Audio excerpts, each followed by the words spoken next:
នាងខ្ញុំដូចជាអឺចង់និយាយខ្លះ5ផ្ញើទៅអ្នកសារព័ត៌មានខ្លះដែលគាត់មិនផ្សាយអ្វីឲ្យចំថាជីវិតរបស់គាត់រៀនដល់សពផ្សាយណាឲ្យមានគ្រប់តាមគោរពតាមច្បាប់ណាកុំផ្សព្វផ្សាយអ្វីដែលខុសពីការពិតចាធិតពិតគឺឆ្នាំពីគិតជួលដីខ្ញុំក្នុងមួយឆ្នាំធ្វើកងត្រាម្ដងចាហើយគាត់អត់មានអីទេខ្ញុំចាអាណិតជួយគាត់សូម្បីតែលុយគាត់ចង់ចាយណា100000 50000ចាក់សាំងម៉ូតូក៏អត់ដែរនាងខ្ញុំចេះតែអាណិតសូគាត់តែគាត់អ្នកក្រខ្ញុំចេះផ្ដល់ឲ្យគាត់ក៏ប៉ុន្តែគាត់បែរជាមានសារព័ត៌មានញុះញង់គាត់ឲ្យគាត់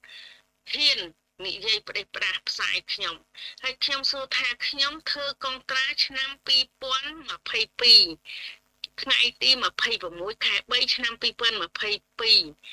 អឺដល់2023ថ្ងៃទី26ខែ3ឆ្នាំ2023យផុតកំណត់ទៅហើយតែមូលហេតុអ្វីផុតប្រហែល2ឆ្នាំទៅហើយបើសិនណាជាក្មួយដប់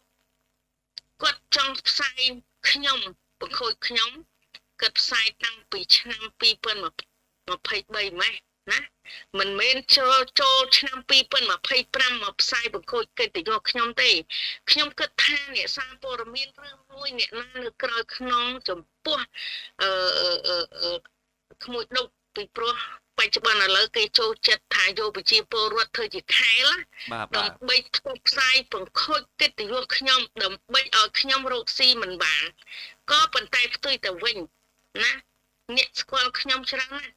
គេដឹងថាចិត្តខ្ញុំមិនដែលទៅយកដីពីណាទេមួយជីវិតលីអ៊ំអេងនេះ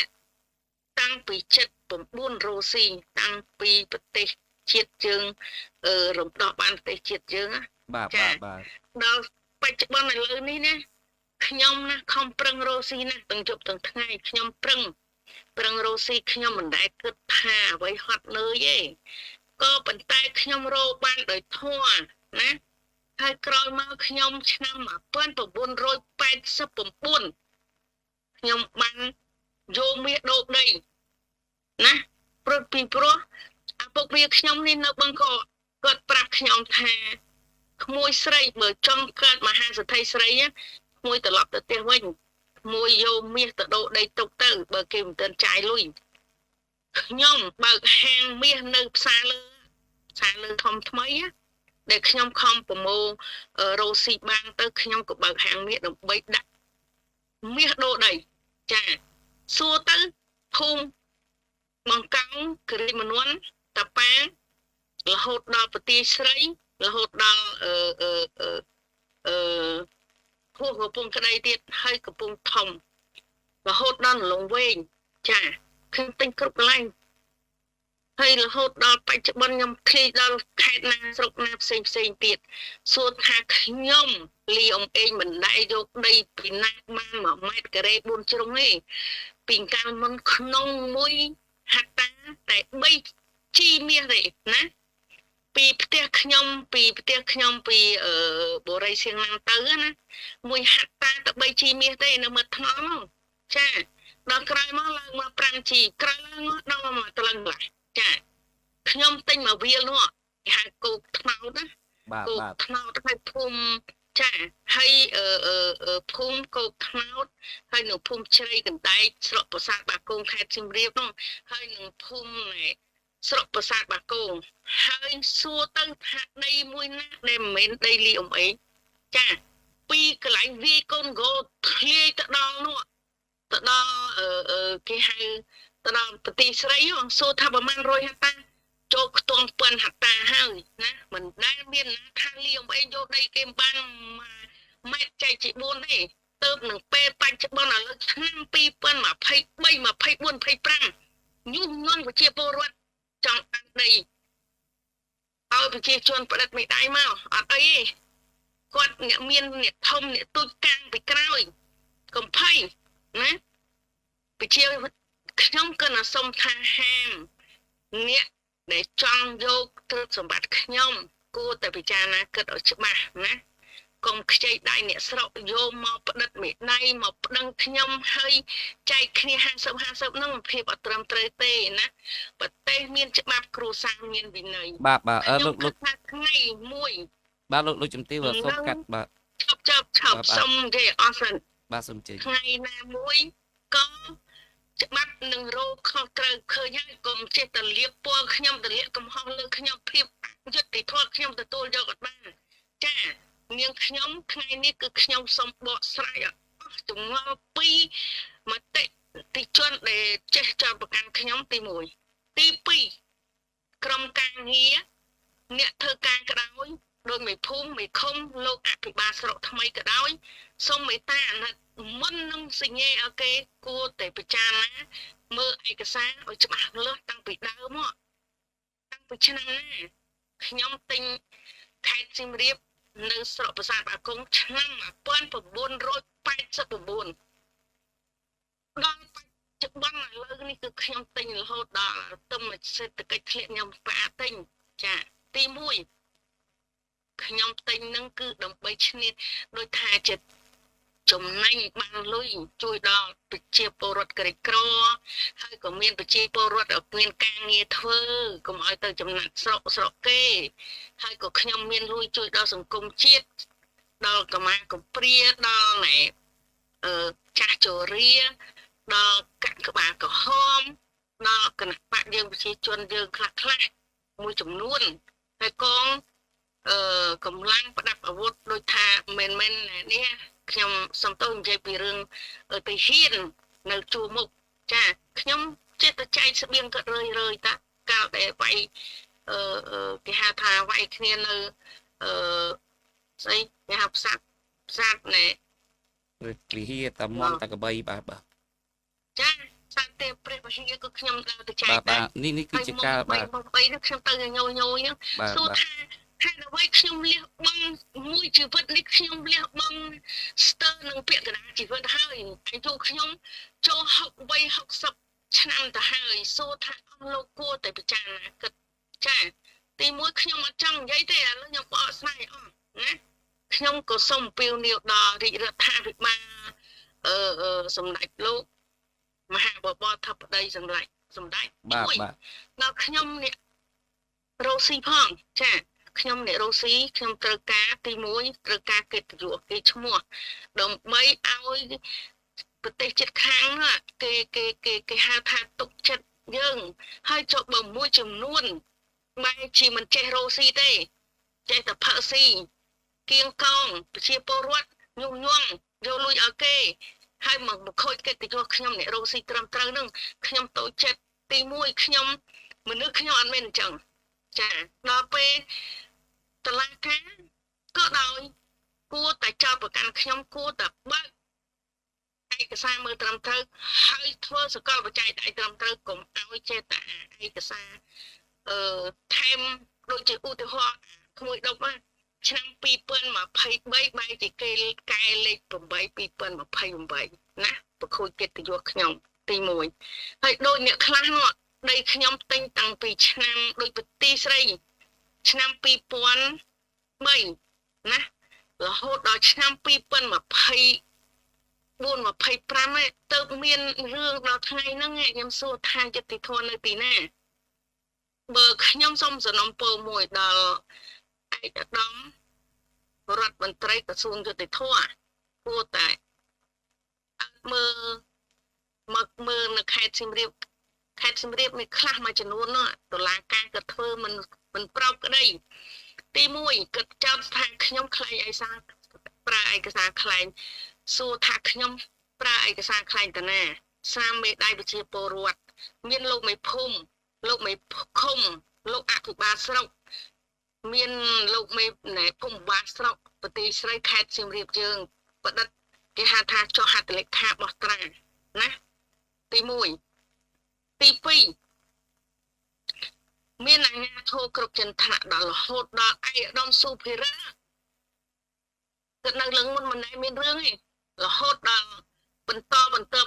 មានតែព្រៃឈើទេចាថាដីនឹងព្រៃគម្របព្រៃឆ្នាំ ប្រហែលនេះខ្ញុំមិនសូវដឹងទេជំនាន់នោះដល់ពេលហើយទៅខ្ញុំក៏សុំអង្គកងទាពីឆ្នាខាងប្រទេសខាងគេហៅព្រៃឈើណាដើម្បីយកអង្គកងទាមកដាក់បើសិនណាជាដីនឹងចូលតំបន់ព្រៃឬមួយសហគមន៍ឬមួយឲ្យខ្ញុំនឹងជូនតាមសំណើឲ្យរដ្ឋវិញក៏បើមិនបានវិញមិនមែនចូលព្រៃឈើទេនាងខ្ញុំសុំយកមកអភិវឌ្ឍដើម្បីឲ្យប្រជាពលរដ្ឋមានការងារធ្វើកុំឲ្យទៅចំណាក់ស្រុកនៅប្រទេសគេណាកុំឲ្យថាប្រទេសកម្ពុជាយើងនេះមានសម្ដេចណែហ៊ុនសែនគាត់ដឹកនាំប្រទេសជាតិរុងរឿងដល់ថ្ងៃហ្នឹងខ្ញុំសួរថាហេតុអ្វីបានប្រទេសយើងមិនអភិវឌ្ឍខ្ញុំចង់នៅខេត្តរៀបយើងក៏ប៉ុន្តែផ្ទុយទៅវិញប្រហែលឆ្នាំនេះក៏លោកខ្ញុំចង់ឈ្មោះដល់ហើយខ្ញុំហៅមួយមកចង់អភិវឌ្ឍនៅប្រទេសស្រីខេត្តសៀមរាបពីព្រោះខ្ញុំទិញដី500ហិកតានៅទីហ្នឹងតាំងចាតាំងពីបងប្អូនខ្ញុំចូលមកទាំងអស់1000ហិកតាណាសុំនឹងអភិវឌ្ឍខ្ញុំឃើញធ្វើឃ្លាំងដលងដាំដោះតាំងពី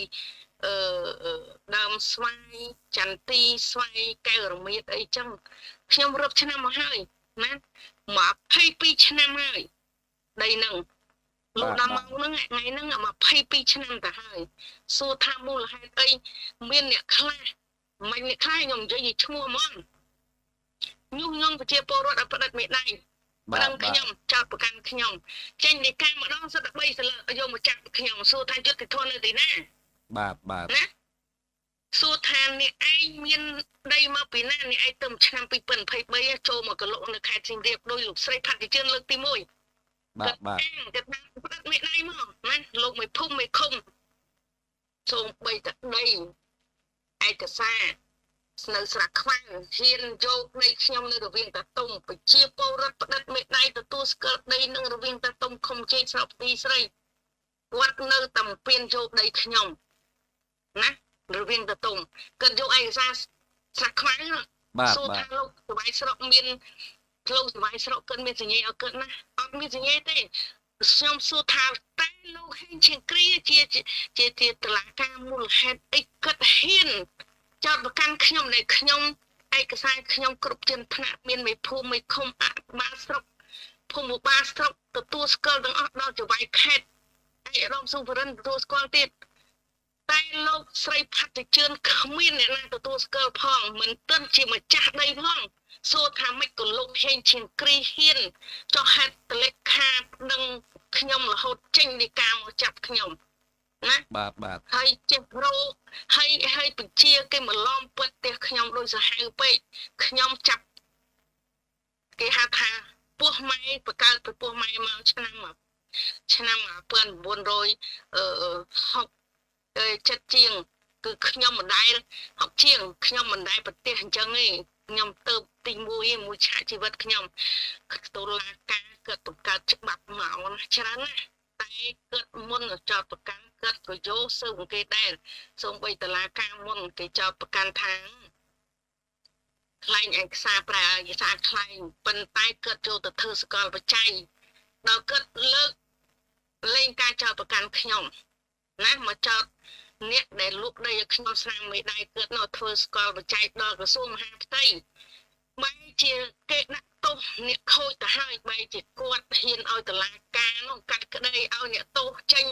រួចពីសំណាញ់ច្បាប់បែរជាខ្ញុំម្ចាស់ដីនឹងជាប់សំណាញ់ច្បាប់ពេញសួរថាយុត្តិធម៌នៅទីណាចាសួរថាបង្កើតច្បាប់នឹងយុត្តិធម៌នៅទីណាទី1ខ្ញុំសូមអំពាវនាវដល់ក្រសួងយុត្តិធម៌ឯក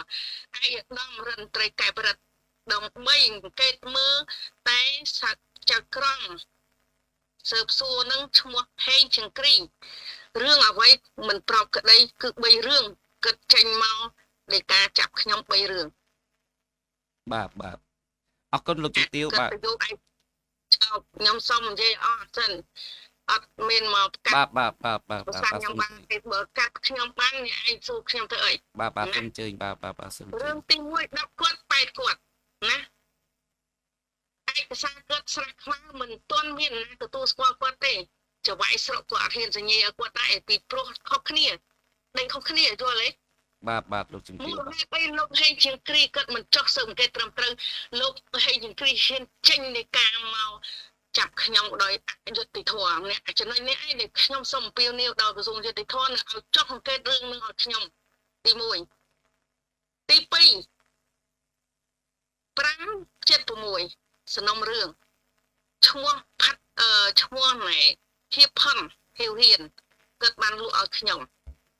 ណាគាត់បានផ្តិតមេដៃឲ្យខ្ញុំហើយគាត់ឡើងតុលាការគាត់បដិសេធមេដៃនាងខ្ញុំក៏សុំឲ្យតាមេធាវីយកស្រាមមេដៃគាត់ទៅធ្វើសកលបច្ច័យដើម្បីថាបើសិនណាគាត់បដិសេធថាមេដៃគាត់មិនមែនជា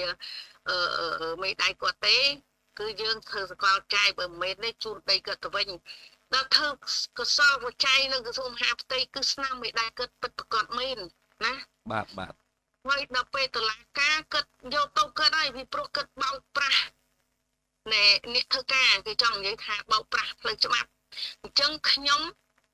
សុំតាដីនឹងត្រឡប់មកវិញខ្ញុំអត់ចង់ឲ្យគាត់គេដាក់ទោសដាក់អីគាត់ទេណាព្រោះគាត់អ្នកស្រុកគាត់ល្ងងគាត់ស្មេថាល្ងងឯងគាត់ស្លូតប៉ុន្តែគាត់មិនចេះច្បាប់តែមានអាអ្នកញុះញង់ពីក្រោយ បាទ ព្រឹត្តមេដៃឲ្យគាត់ចាទៅប្តឹងថែមតែគាត់ឲ្យដីមកខ្ញុំហើយរឿងអីលោកស្រីផាត់ជឿនទៅឈូសបំផ្លាញទៅបងខ្ញុំ500ជាងដើមបែរជាមិនចោលប្រកាន់ឈូសបំផ្លិចបំផ្លាញទ្រព្យសម្បត្តិខ្ញុំតាំងពីកញ្ញុងថ្ងៃសាក់បេងធ្នួងមិនក៏លោកស្រីផាត់ជឿននៅតែសំណាញ់ច្បាប់គេមិនដាក់ចុះទោសគាត់មកដាក់ទោសអាម្ចាស់ដីនៃការខ្ញុំឈឺចាប់ណាខ្ញុំអ្នកខេត្តសៀមរាបទាំងមូលខ្ញុំសូមអំពាវនាវដល់អភិបាលខេត្តហើយនឹងតុលាការខេត្តសៀមរាបដើម្បីស្រាវជ្រាវរឿងខ្ញុំត្រឡប់មកវិញឲ្យបានយុត្តិធម៌សម្រាប់ខ្ញុំហើយឲ្យបានស្អាតស្អំចំពោះខ្ញុំវិញណាកុំមិនបង្ខូចឈ្មោះខ្ញុំហើយស្អីណាចេញពីការសិទ្ធិម្សិល2ស្លឹក3ស្លឹកខ្ញុំកើតពោះម៉ៃខ្ញុំរស់ស៊ី46ឆ្នាំមកហើយ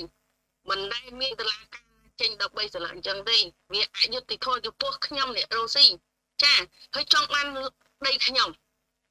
សួរថាអ្នកចង់បានដីខ្ញុំអ្នកឯងរស់ស៊ីដូចខ្ញុំទៅខ្ចីលុយធនាគារខ្ចីលុយគេផ្សេងទៅយើងមករស់ស៊ីទៅយើងកុំមិនញុះញង់ប្រជាពលរដ្ឋហើយយើងអាងអ្នកធំអ្នកទូចអូសិតតែប្តីខ្ញុំផ្កាយប្រហែលពេល2ផ្កាយ3នោះអូយខ្ញុំគួរតែខ្ញុំមិនចង់និយាយទេខ្ញុំប្តីខ្ញុំអត់មានផ្កាយហើយខ្ញុំក៏អត់មានប្តីដែរហើយក៏ខ្ញុំរស់ស៊ីដៃជើង2ដៃ2ខ្ញុំនឹងខំប្រឹងរស់ស៊ីដល់ថ្ងៃហ្នឹងខ្ញុំមានទ្រព្យសម្បត្តិប៉ុណ្ណឹងគឺខ្ញុំអត់មានយកផនអ្នកណាបានមកកាក់ម៉ាស៊ីនទេខ្ញុំសូមបរិសេធទាំងស្រុងដែលអ្នកដែលចោទប្រកាន់ខ្ញុំទាំងមូលហើយទាំងអស់គ្នាមកខេត្តសៀមរាបរឿងមួយនេះខេត្តណាក៏ដោយចង់បង្ខូចកិត្តិយសខ្ញុំនេះឯងទទួលបាបកម្មចោះខ្ញុំសូមអំពាវនាវមួយដល់រាជរដ្ឋាភិបាលសម្ដេចមហាបវរធិបតីហ៊ុនម៉ាណែតដែលជាថ្នាក់ដឹកនាំមួយទាំងមូលចាខ្ញុំសូមមេធាវីគាត់ចោះមកស៊ើបអង្កេតរឿងខ្ញុំដើម្បីយុត្តិធម៌សម្រាប់ខ្ញុំអ្នករស់ស៊ីចាកុំឲ្យចេះតែថាហូអោកញ៉ាលីអ៊ំអេងទៅយកដីគេខ្ញុំសូមបដិសេធចោលខេត្តសៀមរាបគឺបរិសុទ្ធណាស់មិនថាស្រីមិនថាសុប្រុសទេគឺអ្នករស់ស៊ីគេចង់បានមានលុយហើយកិត្តិយសល្អទៀតបែរជាក្រោយនេះឆ្នាំ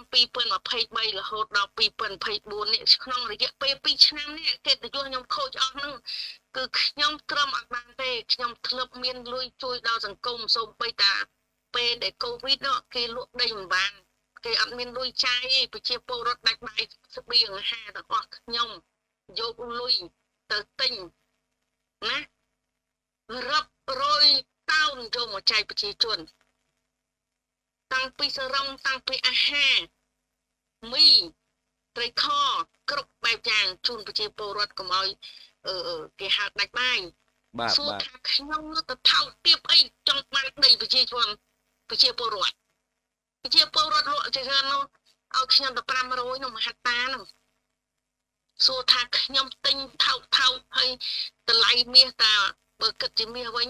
តាមួយជីកន្លះ5ជីមកតលឹងកន្លះសួរថាលក់ទៅរឹបលៀនមិនកើតជាអ្នកមានណាមិនហើយថាខ្ញុំទៅលោកយកដីគេ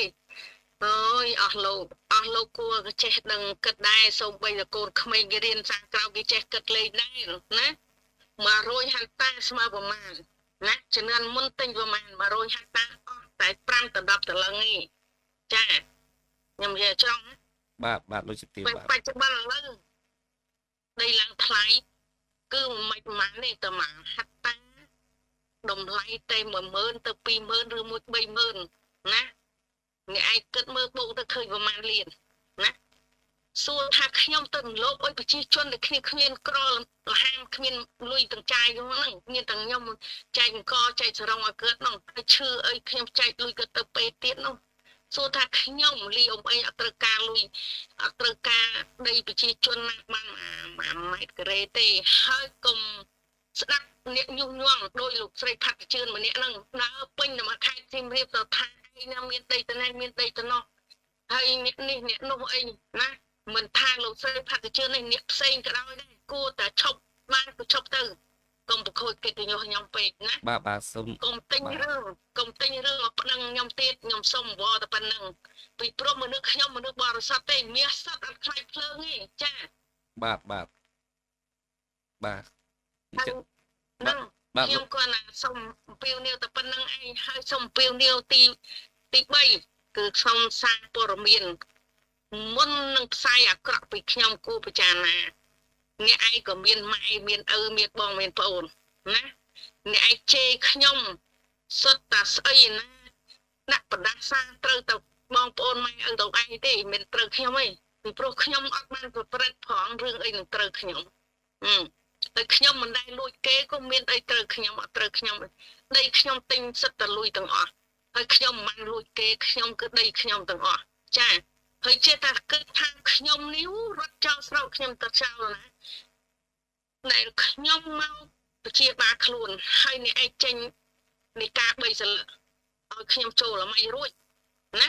បើអ្នកឯងប្រកាសពលុតអញ្ញាជាការចេញអស់មកចូលតាមទាល់យកឯកសារទៅធ្វើសកលបច្ច័យដៃមេដៃហើយសកលបច្ច័យហត្ថលេខារៀងខ្លួនអាណាមុនណាក្រោយណាលីអ៊ំអីទិញទាំងឆ្នាំណាគឺឆ្នាំនោះឆ្នាំ2003គឺឆ្នាំ2003មិនមែនខ្លៃមកឆ្នាំ2020ថយថេងមកឆ្នាំ90អូយលោកអើយឆ្នាំ90មានអាណាគេទិញសត្វព្រៃហ្នឹងកន្លែងប្រទេសស្រីឆ្នាំ2003គឺមានតាលីអ៊ំអីនិងអ៊ំឆៃទេអ្នកទិញចា1000ហិកតានិងលោកអាយដាមពីបីហងកណិទិញចាជាមួយខ្ញុំគាត់ទលាក់លុយមកពីប្រាំងឲ្យខ្ញុំដើរទិញចប់ដើម្បីរកស៊ីជុំគ្នាណាដើម្បីកើតមុខរបរជុំគ្នាទៅស៊ូគាត់ទៅអាយដាមអៀបអីហងគាត់នៅរស់តាគាត់នៅផ្ទះគាត់នៅភ្នំពេញចាបាទនេះសួរថាខ្ញុំរកស៊ីដល់សប្តាហ៍ថ្ងៃនេះមានបានដោយសារតែអ្វីដោយសារតែខ្ញុំស្មោះត្រង់ដោយសារតែខ្ញុំមានគុណធម៌សច្ចធម៌ដោយសារខ្ញុំមានមេត្តាធម៌បានខ្ញុំជាស្ត្រីម្នាក់មែនតែប៉ុន្តែខ្ញុំរកស៊ីតែម្នាក់ឯងទេហើយពូមីងខ្ញុំណានៅបរទេសក៏ចេះតលាក់លុយខ្ញុំមករកស៊ីមកទិញមកចែកគ្នាចំណេញចាហើយសួរថាអស់លោកនឹងលោកស្រីនោះទៅមកពីណាហើយលោកស្រីទៅញុះញង់ប្រជាជននឹងសិតតែផ្ដិតមេដៃមកប្រមាណ10ចែកគ្នាសួរថាតែឆ្នាំ2025ហើយគួរតែកម្ចាត់រឿងចោលអស់ទៅកុំឲ្យវាស្អុយពេញតាមខេត្តសៀមរាបធ្វើឲ្យខ្ញុំនឹងរកស៊ីអីមិនបានខ្ញុំសូមអំពាវនាវដល់អាជ្ញាធរទាំងមូលគឺមេត្តាអាណិតខ្ញុំនេះជាជនរងគ្រោះហ្នឹងហើយចុះឃ្លាំងដលងខ្ញុំវាលលំនឹងដោយសារឲ្យខ្យល់បក់ណាអានឹងវាលំសិតតែខ្ញុំទៅយកដីគេបានវាលំចុះមកបឹងកក់ឬមួយប្រទេសស្អីគេទាំងមូលនោះលលំនឹងក៏ដើរទៅយកដីគេដែរបានវាលលំនឹងខ្ញុំចង់សោយដែរយើងនិយាយដោយឡែកស្រុកប្រទីស្រីនៅក្នុងថ្ងៃកាត់ហេតុនោះមិនមែនតែរោងដំឡូងរបស់ឃ្លាំងដំឡូងលោកជំទាវមួយទេបាទគឺមានផ្ទះប្រជាពលរដ្ឋជាច្រើនទៀតផងដែរបាទហើយនេះគឺជាចេតនាមួយអាចសបញ្ជាក់ថាគាត់ពិតជាមិនទាន់បានចូលរៀនសូត្រនៅវិជ្ជាជីវៈពិតប្រាកដហើយចំពោះការផ្សាយខាងនោះបាទចា cầnមានចេតនានេះពណ៌ បាទពីព្រោះមិនមានតែមួយឯណាក្នុងថ្ងៃនោះមានច្រើនផ្ទះប្រជាពលរដ្ឋផ្សេងទៀតនៅក្នុងស្រុកទីស្រីបាទ មិនមែនត្រឹមស្រុកប្រទេសស្រីទេស្រុកពួកខ្ញុំក៏ដោយគេលំទាំងក្រាំង ទូទាំងប្រទេសបាទទូទាំងប្រទេសបាទនិយាយរួមមួយខ្លីគឺទូទាំងប្រទេសបាទ ហើយខ្លាចសណ្ដាយនឹងលំអស់ទេប្រហែលណា បាទ ហើយឃ្លាំងជ្រូកនោះបដើនៃលបើកដបូលអស់ប្រហែលមិនគុំមិនថាផងលបើកតែឃ្លាំងខ្ញុំមួយក៏ល្អស្រែក នោះហើយគឺជាបាទអញ្ចឹងសូមលោកជំទាវកុំទៅខឹងជាមួយនឹងមនុស្សដែលនៅមានកម្រិតចំពោះការសិក្សារៀនសូត្រដែលយើងឃើញថាមកប្រទេសឃើញមានតែមួយនឹងទេដោយធ្វើការផ្សព្វផ្សាយដដែលបើសិនជាគាត់បានរៀនសូត្រប្រហែលជាមិនផ្សាយរឿងដដែលដែលគាត់អវិជ្ជាហើយទៅធ្វើរបៀបនោះទេបាទអរគុណបាទគ្រាន់តែខ្ញុំសូមពៀវនាមមកតង់ទៀតសូមពៀវនាមថាឯកឧត្តមក្រសួងខាងយុទ្ធធរហើយនឹងក្រសួងមហាផ្ទៃបាទក្រសួងយុទ្ធភ័ពមហាផ្ទៃអីក៏ដោយទាំងអស់សូមឲ្យមេត្តាសូមឲ្យធ្វើសកលបច្ច័យដែលគេចោទប្រកាន់ខ្ញុំអត់ទុកគេថាកើតទុកអសរចិត្តព្រោះខ្ញុំសូមពៀវនាវយកឯកសារប្រជាពលរដ្ឋទាំងអស់ដែលលោកស្រីផាត់ជិនតាំងយកមកដើម្បីដាក់លើតុសូមឲ្យអាជ្ញាធរខេត្តធ្វើយុត្តិធម៌ណាចូលទៅធ្វើសកលបច្ច័យតែឆ្នាំណាពិតប្រាកដសូមឲ្យក្រសួងយុត្តិធម៌ធ្វើហើយឲ្យចេញមកច្បាស់លាស់ណាកុំឲ្យតែឆ្នាំ2000នឹងមកដាក់ឆ្នាំ1998អាខាតណា90អានឹងសិតតែខ្លែងទាំងអស់ខ្ញុំចាប់បានប្រមាណហើយតាប៉ុន្តែតឡាការអត់ដាក់ទោសទេអាអ្នកខូចដាក់ទោសអាមនុស្សល្អប្រហែលជាអ្នកខូចក៏អត់មានលុយឲ្យបាទអរគុណលោកជំទាវបាទដោយសារតែពេលវេលានេះវាគៀកដល់ម៉ោងបាទទៅគេលោកគៀបអ្នកល្អទៅបានលុយបានអីខ្លះប៉ុន្តែអ្នកល្អនេះអត់មានលុយទេឥឡូវអ្នកល្អនេះគឺសុំទោសចោះបាទជើងឈឺគឺដីពេទ្យអត់មានលុយទេចាសុំថាបើចេញចោលប្រកាន់ខ្ញុំហើយសូមឲ្យលើកលែងការចោលប្រកាន់ខ្ញុំទៅកុំឲ្យដាក់ទោសខ្ញុំទាំងកំរោលគ្មានយុត្តិធម៌ត្រង់ណាទេខ្ញុំគណៈសូមពៀវនាវដល់ក្រសួងយុត្តិធម៌ឬមួយ ACU ចោះស៊ើបអង្កេតក្នុងករណីលោកហេងជង្គ្រីនោះជាចក្រមស៊ើបសួរនោះហេតុអ្វីបានជាគិតចោលខ្ញុំ13សន្លឹកណាសំណុំរឿងទី1ដល់គាត់តែគាត់នឹងប្រជាជនបានគេមានមេដៃអស់ហើយថាដីនឹងអត់មានដីលោកស្រីផាត់ជឿននៅកន្លែងរៀងទៅតុងឃុំជ័យទេឯកសារគាត់ស្រះខ្វាវទី1ទី2គេអាញាធិស្រកអត់ទាន់ទទួលស្គាល់គាត់ជាម្ចាស់ដីផងនឹងហើយមូលហេតុម៉េចបានលោកហេងជាងគ្រីចេញដីកាមកចាប់ខ្ញុំវិញអាហ្នឹងសំណុំរឿង10គាត់8គាត់សំណុំរឿងមួយទៀត576ដែលលោកស្រីហ៊ីបផុននឹងគាត់បានធ្វើសកលបច្ច័យដៃដល់ក្រសួងមហាផ្ទៃគឺសកលបច្ច័យដៃគឺពិតប្រកបផុនគាត់បានលុកមកឲ្យលីយំអេងនឹងចិនទីពិតប្រកបហើយចាអញ្ចឹងតឡាការគេដាក់ទោសគាត់ហើយលោកកាលហ្នឹងលោកតារាបាទលោកកុកតារាបាទគាត់ហើយចាដាក់ទោសគាត់ហើយក៏ប៉ុន្តែលោកមួយទៀតនោះតឡាការខ្ញុំនិយាយឈ្មោះទេគិតចោះសឹមគេដឹងបែរជាមិនដាក់ទោសអ្នកខូចទេចោលទេណាទៅលើកលែងការចោទប្រកាន់ចោលបែរតែចាប់ខ្ញុំអ្នកជាទៅវិញហេខ្ញុំវាហួសចិត្តហ្មងដូចតឡាការ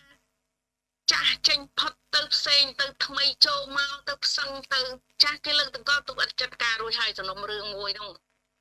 លោកណែបុកតារាបរិញ្ញារោហើយ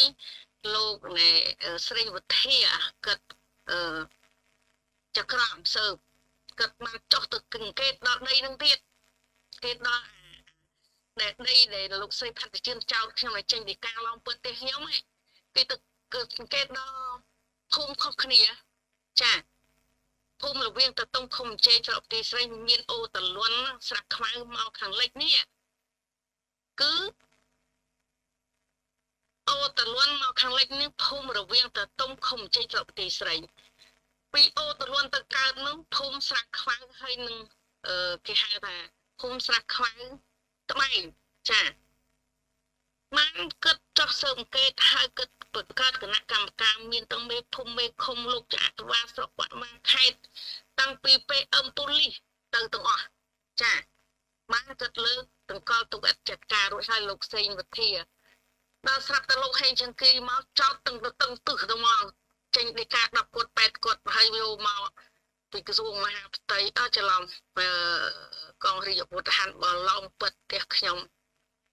បាទ មកចាប់ខ្ញុំ បាទសូម ចិត្តទៅធួនៅទីណា បាទ វាខូចកិត្តិយសខ្ញុំទៀតនោះ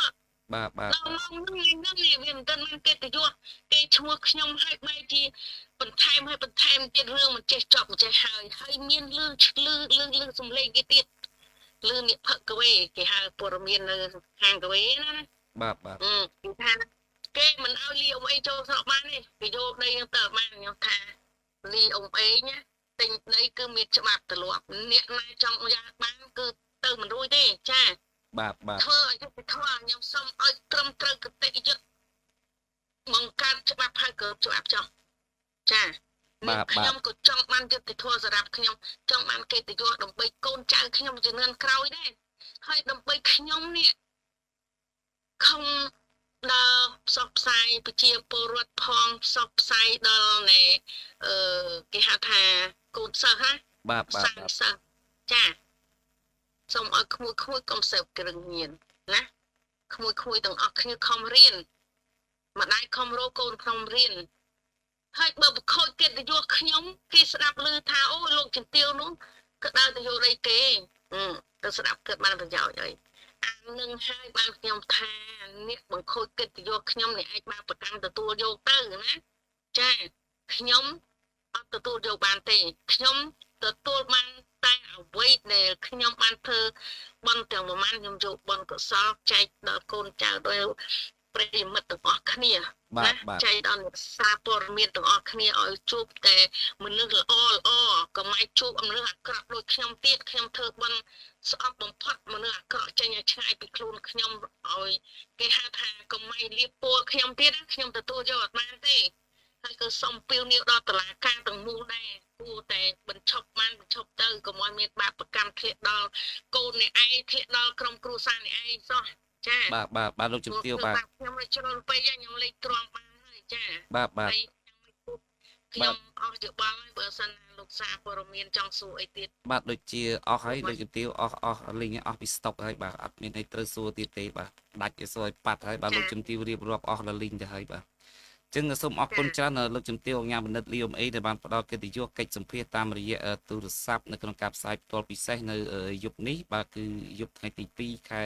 មេសាឆ្នាំ2025នេះបាទជាប់ពាក់ព័ន្ធនឹងការកាត់ទុកមិនសុខចិត្តច្រានចោលនៅព័ត៌មានមិនពិតទាំងអស់មួយចំនួនដែលតែងតែធ្វើការផ្សាយបង្ខូចបង្កាច់គេលោកជំទាវបាទរហូតដល់បច្ចុប្បន្ននេះអញ្ចឹងសង្ឃឹមថាថ្នាក់ដឹកនាំជាពិសេសគឺប្រព័ន្ធយុតិធម៌និងចំណាត់ការនៅក្នុងរឿងនេះបាទឲ្យដឹងសខ្មៅដើម្បីផ្ដល់ភាពយុត្តិធម៌ទៅឲ្យភាគីដែលកំពុងតែអំពាវនាវស្វែងរកយុត្តិធម៌នេះផងបាទតើយុត្តិធម៌មានទេសម្រាប់មនុស្សស្មោះត្រង់ឬក៏យុត្តិធម៌មានសម្រាប់តែបុគ្គលមួយចំនួនខាងនោះឬក៏យ៉ាងណានេះគ្រាន់តែជាសំណួររបស់មហាជនចោទសួរក្នុងកម្មវិធីតែប៉ុណ្ណោះអរគុណលោកជំទាវបាទសូមគោរពជូនពរលោកជំទាវមានសំណាងល្អសុខភាពល្អបាទឈ្នះអស់មានសត្រូវបាទសូមអរគុណសូមជម្រាបលាលោកជំទាវបាទចាអរគុណច្រើនដែលប្រិមត្តទស្សនិកជនជាទីគោរពនិងជាទីមេត្រីជាមួយនឹងកម្មវិធីខេមរ៉ាព័ត៌មានយើងខ្ញុំបាទឈានចូលដល់ទីបញ្ចប់សូមអរគុណចំពោះការតាមដានទស្សនារបស់លោកអ្នកនៅក្នុងកម្មវិធីយើងខ្ញុំសូមបញ្ចប់តែត្រឹមនេះហើយយើងនឹងជួបគ្នានៅព័ត៌មានសំខាន់នៅថ្ងៃស្អែកជាបន្តទៀតបាទសូមអរគុណ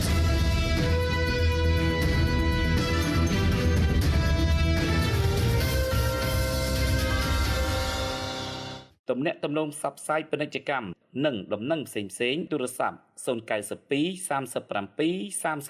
30 088 99 99 445ខេមរ៉ាព័ត៌មានពិតក្នុងដៃអ្នកទូរទស្សន៍ខេមរ៉ា TV Online